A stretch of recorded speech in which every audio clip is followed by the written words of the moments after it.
जय संविधान जय भारत. मी संजय कांबळे बहुजन प्रवाह सर्वांचे स्वागत करतो. पुणे दिनांक 19/7/2026 बीड ते आझाद मैदान मुंबई लाँग मार्चचे पुणे शहरामध्ये आगमन झाले आहे.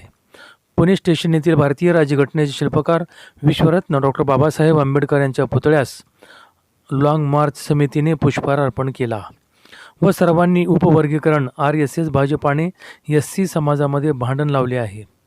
मनोवादी व्यवस्थेला SC ST OBC VGNTचे आरक्षण रद्द करण्याचे षडयंत्र सुरू आहेत.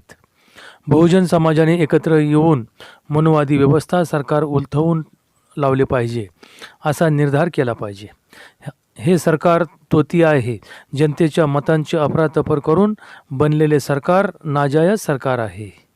तो म्हणतो जे गीतेत सांगितलेलं आहे वर्ण व्यवस्थेनुसार रिझर्वेशन दिलं पाहिजे असं या जजमेंटचं सार आहे. म्हणजे मनुच्या आधारावर गीतेच्या आधारावर जजमेंटचं विभाजन झालं पाहिजे. याला उपविभाजन म्हटलेलं आहे, उपवर्गीकरण म्हटलेलं आहे आणि घटना विरोधी आहे. धन्यवाद.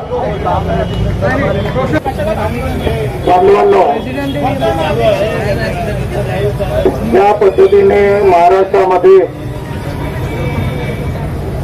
दोन जाती समूहामध्ये झगडे लावण्याचा जे कार्यक्रम चालू आहे त्याचा रिअल मास्टर माइंड महाराष्ट्राचा मुख्यमंत्री देवेंद्र फडणवीस आहे.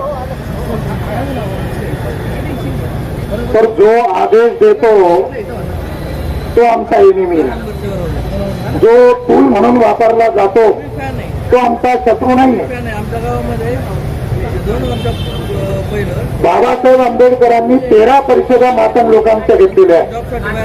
तर बाबासाहेब आंबेडकर आयुष्यभर मातंग समाजासोबतच होते.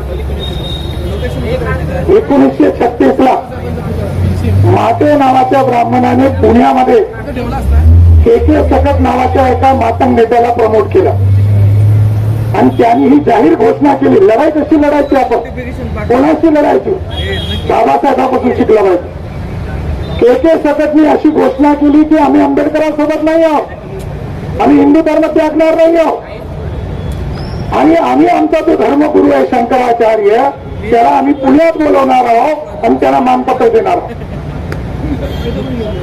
बाबासाहेबांनी पुण्यातून त्याला उत्तर दिलं.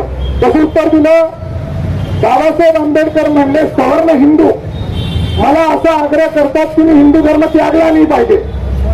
तर बाबासाहेब आंबेडकर म्हणले की एक शर्त आहे, ही शर्त जर तुम्ही मांडली तर मी तुमचं म्हणणं मान्य करतो. ही शर्त ही आहे की पुण्यातले KK सकट यांना शंकराचार्य बनवण्यात यावं आणि पुण्यातल्या ब्राह्मणांनी त्यांची पाप्य पूजा करावी. या शर्तवर मी हिंदू धर्म त्यागण्याचा निर्णय सोडतो. KK सकटला पण उत्तर भेटलं, मांग जातीला पण उत्तर भेटलं आणि आमचे अज्ञानी लोक जे होते जे त्यांच्या बाजूने बोलत होते त्यांनाही उत्तर भेटलं. लढाई आहे. मुळात महान महाराजांचा हा मुद्दा नाहीये. 1 ऑगस्ट 2024 रोजी 9 जजेसच्या लोकांनी जे जजमेंट दिलं ते घटना विरोधी आहे. आमचं भांडण मानांशी नसून आमचं भांडण व्यवस्थेशी आहे. ते जे जजेस होते त्यांनी जे जजमेंट दिलं ते घटना विरोधी आहे. 9 जजेस पैकी 1 जजेस महिला म्हणली की हे पाप आहे. ज्या 9 जजेस पैकी 1 महिला जजेस म्हटली मी याचा हिस्सा बनायला तयार नाहीये. हे जजमेंट संविधान विरोधी आहे. धन्यवाद देतो त्या महिला जजेसला की त्यांनी त्या जजमेंटचा पार्ट बनले नाही. या जजमेंटचे जे पार्ट आहे ते आमच्या समाजातला एक गद्दार व्यक्ती आहे. त्या गद्दार व्यक्तीचं नाव आहे भूषण गवई. हे जे आमच्यावर जे संकट आलेलं आहे या संकटामध्ये आमच्या समाजातील भूषण गवईने समाजद्रोह केला आणि उपवर्गीकरणाला समर्थन दिलं. मी थोडक्यामध्ये या जजमेंट मध्ये काय कमजोरी आहे हे तुम्हाला सांगतो. हे जर मान जातीला समजलं किंवा कोणत्याही जातीला समजलं तर ते ह्या लढाईचा पाठ बनतील. साथियो, यामध्ये हे ब्राह्मण जजेस आहे, हा चंद्रचूड नावाचा जो जजेस आहे याने असा युक्तिवाद मांडला की ह्या ज्या 1700 अनुसूचित जाती आहेत आणि 850 आदिवासी जमाती आहेत हे होमोजिनियस वर्ग नाहीये. हे सगळ्यात मोठं ब्लंडर आहे. म्हणजे त्यांनी आपल्याला एक संघ वर्ग मानलेला नाहीये. हे संविधान विरोधी आहे. नंबर 2, या उपकरणी वर्गाला माझा विरोध आहे. मी गेले 14 वर्ष झालं आंबेडकरी काम करतोय. आमच्या समाजाला जर उपयोगीकरण या फडणवीसला द्यायचं असेल तर फडणवीसला म्हणा, अरे बाबा आम्ही आर्थिक मागास आहोत, शैक्षणिक मागास आहोत, आम्हाला 5-5 एकर जमीन दे, 2-2 कोटी रुपये दे, तरच आम्ही आमच्या मागास बंद करणार आहे. आणि ह्या देशामध्ये काँग्रेस असो, बीजेपी असो, राष्ट्रवादी असो, शिवसेना असो, त्यांनी नेहमीच या मातंग समाजाचा, बहुजन समाजाचा आणि आमच्या बुद्धी समाजाचा फायदा घेतला आहे. त्यांनी किती भांडणं लावू द्या, पण आंबेडकर हा मातंग तुमच्या खांद्याला खांदा लावून माझ्या समाजाच्या विरोधात जाईल. मातीसाठी जाती म्हणतात ना, आपल्या जातीसाठी माती खाऊ, मातीच नाही. माती कधी खायची जिथे काहीतरी भले. 59 जातींना वेगळं करायचं, मातंगाला वेगळं सांगायचं, हे आमच्या बुद्धीला पटत नाही. कारण की आम्हाला अण्णा भावांनी सांगितले जग बदल घालून गावामध्ये सांगून गेले भीमराव, आणि त्याच्यात चालणार आंबेडकर हा मातंगे. आणि तुम्हाला सांगतो यांनी किती मोर्चे काढू द्या, पण हा आंबेडकरी मातंग हा बाबासाहेबांच्या विचाराचा आणि संविधानाचाच असणार आहे. आम्हाला तुम्हाला बरोबरीला आणायचं ना, तर तुम्ही आम्हाला जमिनी द्या, पैसे द्या, आणि या फडणवीस सरकारचा, बीजेपी सरकारचा, काँग्रेस सरकारचा जिथं जिथं त्यांनी लागू केलं या सर्व सरकारचा मी जाहीर निषेध करतो. आणि पुन्हा एकदा इथं सांगतो, जय भीम, जय भारत. धन्यवाद. येणार आसक्ती कांबळे. मित्रांनो, आजचा बीडपासून जो लॉंग मार्चचा प्रवास सुरू झालेला आहे तो आज पुण्यामध्ये आम्ही या ठिकाणी भीमा कोरेगाव या विजय स्तंभाला अभिवादन करून त्या ठिकाणाहून आम्ही पुन्हा एक नवीन ऊर्जा घेऊन आपल्या समोर या ठिकाणी आलेलो आहोत. परंतु येत असताना रेग्युलरली चालल्यानंतर जो थकवा येतोय, आता आम्हाला असं वाटतंय की आम्ही खूप थकलोय. आंबेडकरी चळवळीतील जेवढे भीमसैनिक चालतायत प्रत्येकाचे पाय खूप थकलेत. परंतु तुमच्या आमच्या बापाचे म्हणजे डॉक्टर बाबासाहेब आंबेडकरांचे विचार आम्हाला थांबू देत नाही. आणि तुमची ऊर्जा हेच आमच्यासाठी खूप मोठं आहे. आरक्षणाच्या उपवर्गीकरणाची प्रक्रिया तात्काळ थांबवावी या मागणीसाठी बीडमधून 10 तारखेला हा लॉंग मार्च निघालेला आहे. त्याचा समारोप आज 26 जूनला आझाद मैदानावर होणार होता, परंतु आपल्याला त्या ठिकाणी परवानगी नाकारलेली आहे. त्याच्यामुळं आता पुढचं जे ग्राउंड आहे लॉंग मार्चच्या 26लाच होणार आहे त्या ठिकाणी समारोप. पण जे मैदान आहे ते आपल्याला लवकरच उद्या संध्याकाळपर्यंत आपल्याला कळविण्यात येईल. एवढंच बोलतो, थांबतो. जय भीम, प्रबुद्ध भारत. यानंतर थोड्याच वेळामध्ये बोलण्यासाठी मी बाबूरावजी पोरबरे जे या मोर्चाचे लॉंग मार्चचे मुख्य आयोजक आहेत त्यांना विनंती करतो मी आपले 2 मिनिटं मनोगत व्यक्त करेन. आपलं मनोगत करेल मातंग बांधवांनी. सर्वांना जय भीम. सर्व महापुरुषांना अभिवादन करतो आणि तिथे बसलेल्या सर्व मान्यवरांना जय भीम करतो. जय भीम, जय भीम. संपूर्ण भीम आर्मीचे कार्यकर्ते महाराष्ट्रामध्ये काम करत असताना या लॉंग मार्च मध्ये पुण्यामध्ये सक्रिय सहभाग असून काम करत आहेत. आणि पूर्ण कार्यकर्ते आजही दिवसभर सोबत होते आणि पाठी बसलेले आहेत. मी फक्त एकच मिनिटामध्ये बोलेल. या उपवर्गीकरणाचा ठाम तीव्र विरोध आहे, निषेध आहे. आणि जोपर्यंत मुख्यमंत्री लिहून देणार नाहीत की हे उपवर्गीकरण मी रद्द केलेलं आहे, ही प्रक्रिया रद्द केलेलं आहे, तोपर्यंत मुंबईमध्ये गेल्यानंतर मुंबईतून परत येणार नाही. वाटलं तर दिल्लीला जाऊ, परंतु हा लॉंग मार्च थांबणार नाही. आणि हा लॉंग मार्च ज्यांनी काढलेला आहे ते सिद्धार्थ असेल, अजय असेल, प्रेम कांबळे असेल किंवा आम्ही सर्वच आहोत. परंतु पहिलं बीडमधून जे तरुण इथपर्यंत चालत आलेले आहेत किंवा आम्ही त्यांच्यासोबत चालत आलेलो आहोत, जाणार आहोत, त्या सर्वांसाठी जोरदार टाळ्या वाजवा. कारण नेत्यांचा मुलगा कधी चालणार नाही, आमदाराचा मुलगा कधी रस्त्यावरती येणार नाही. आपले नेते असो की कोणते नेते असो, आज कोणी या लॉंग मार्चबद्दल बोलायला तयार नाही. आम्हाला पाठिंबा द्या, आमच्याकडे सहभागी व्हा, आम्हाला समर्थन द्या. हे काय आमदार आहेत, मंत्री आहेत, कोण येते हे सामान्य कार्यकर्ते आहेत, कोणी शेतकऱ्याची मुलं आहेत, कोणी गवंडीची मुलं आहेत आणि कशी तर शिकत इथपर्यंत आलेले आहेत आणि ते हे सर्व कार्यकर्ते आहेत आणि आज पेटून उठलेले आहेत का बाबासाहेबांना दिलेलं आरक्षणाचं वाटण होऊ द्यायचं नाहीये. जे आपल्या सर्वांनी ताट दिलेलं आहे त्या ताटामध्ये हंडीची काही माती कालवलेली आहे ती किंवा ते ताट एकत्र आपण सर्व भावनासाठी राहिलं पाहिजे. म्हणून ते टिकवण्यासाठी आम्ही सर्व एकत्र मुंबईला चाललेलो आहोत आणि असं असताना या लॉंग मार्चला एकही नेता एकही नगर या ठिकाणी एक नगरसेवक आलेले आहेत, उदगीरचे नगरसेवक आहेत, त्यांचं स्वागत करतो. परंतु एकही आमदार आपल्या समाजाचा किंवा एकही समाजाचा नेता या ठिकाणी आपल्या लॉंग मार्चच्या पोरांना भेटायला आलेला नाही. मी त्यांचा जाहीर निषेध करतो आणि मी स्वतः जाहीर करतो या लॉंग मार्च मध्ये चालत माझा मृत्यू झाला तरी माझा पार्थिव आमचा विधवा देऊ नका, त्या मंत्रालयाच्या बाहेर न्या. मी तुमच्या सोबत आहे, या लॉंग मार्च मध्ये चालणार आणि उपवर्गीकरणाच्या विरोधामध्ये सतत लढत राहणार. जय भीम जय भारत. त्यानंतर अधिक वेळ घेत नाही सागर. तर हा 26 जूनला मुंबईला आमचा लॉंग मार्च पोहोचणार आहे. ही लढाई आपली जी लढाई आहे ही कशासाठी आहे? उपवर्गीकरण रद्द करण्यासाठी तर आहेच आहे, परंतु बौद्धांची अस्मिता जपण्यासाठी हा लढाई आहे. बाबासाहेबांनी धर्मांतर केल्यानंतर या देशामध्ये भूचार आलं होतं आणि म्हणून हे मनोवादी ताकदे बाबासाहेबांचा विचार मोडण्यासाठी अशा प्रकारचे षडयंत्र करीत आहेत आणि आपसात लढाया करत आहेत. त्या लढाया आपल्या सगळ्या ज्या आपल्याला थांबवायच्या असेल, मातंग समाजाच्या विरोधात आम्ही कोणीही नाही आहे.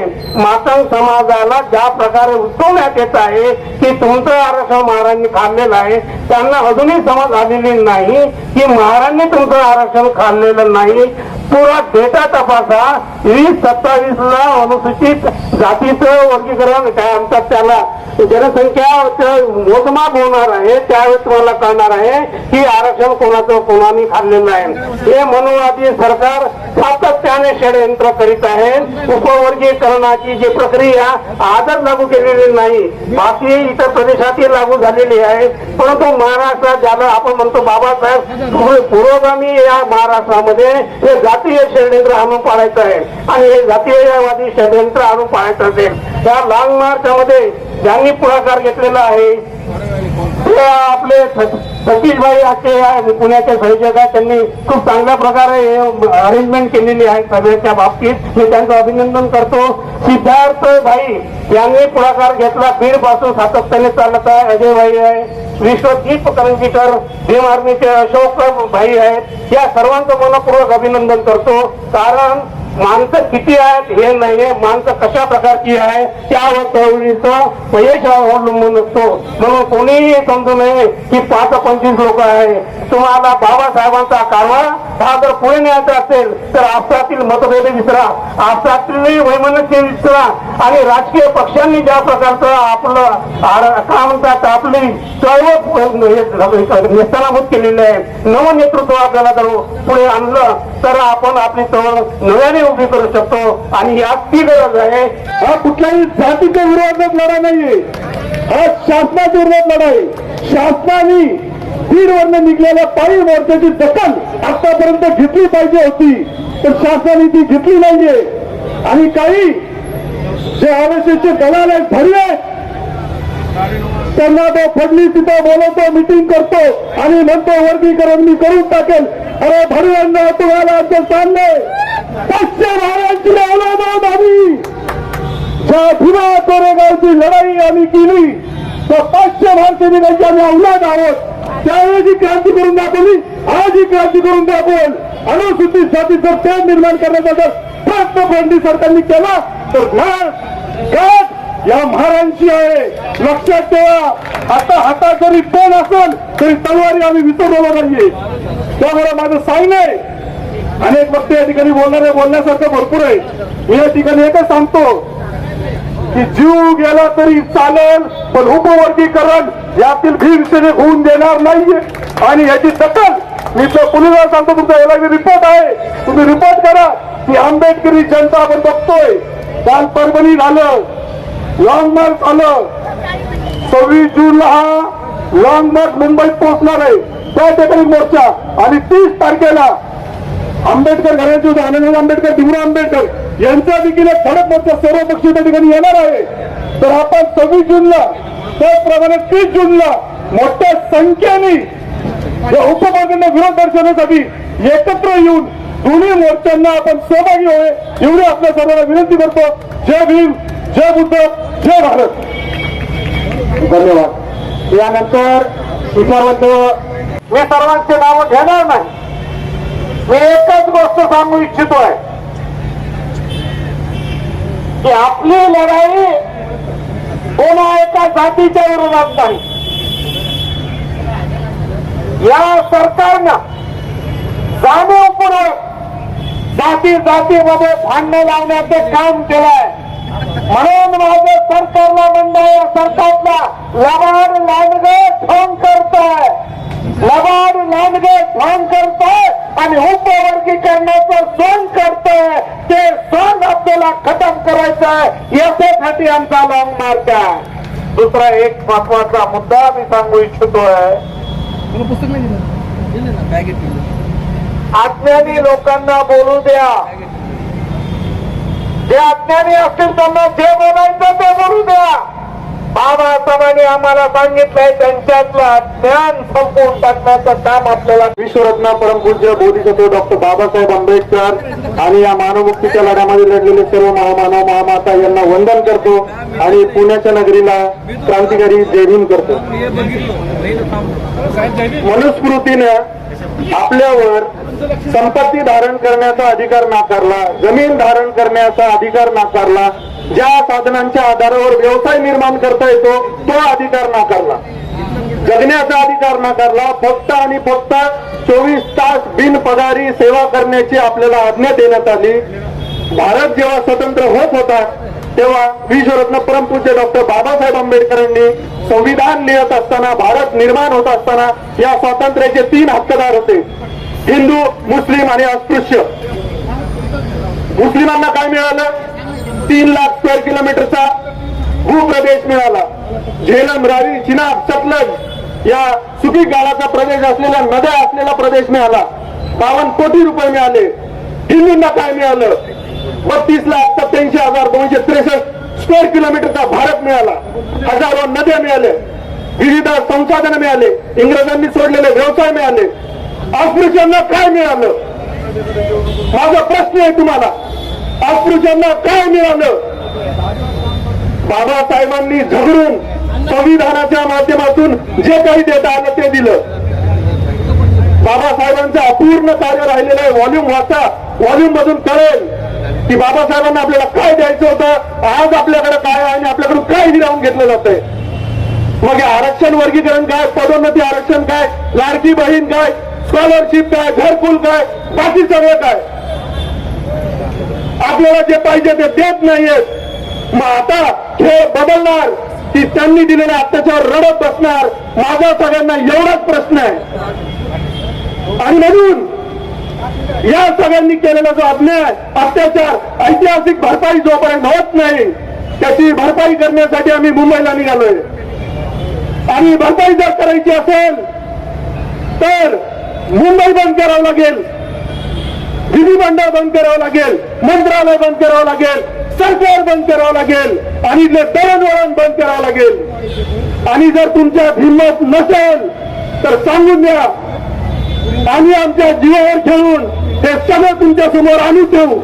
मार्क्सवादी असो, मनोवादी असो, गांधीवादी असो, ते सगळे लोक एक प्रकारे बाबासाहेबांचे संविधानिक अधिकारी या देशामध्ये अनुसूचित जाती जमातीला दिलेले आहेत त्यांच्या संदर्भामध्ये हे नष्ट कसे होतील यासाठी काम करतायत. आणि त्यामुळे आपण सर्वांनी जागृत राहून या ठिकाणी आपल्या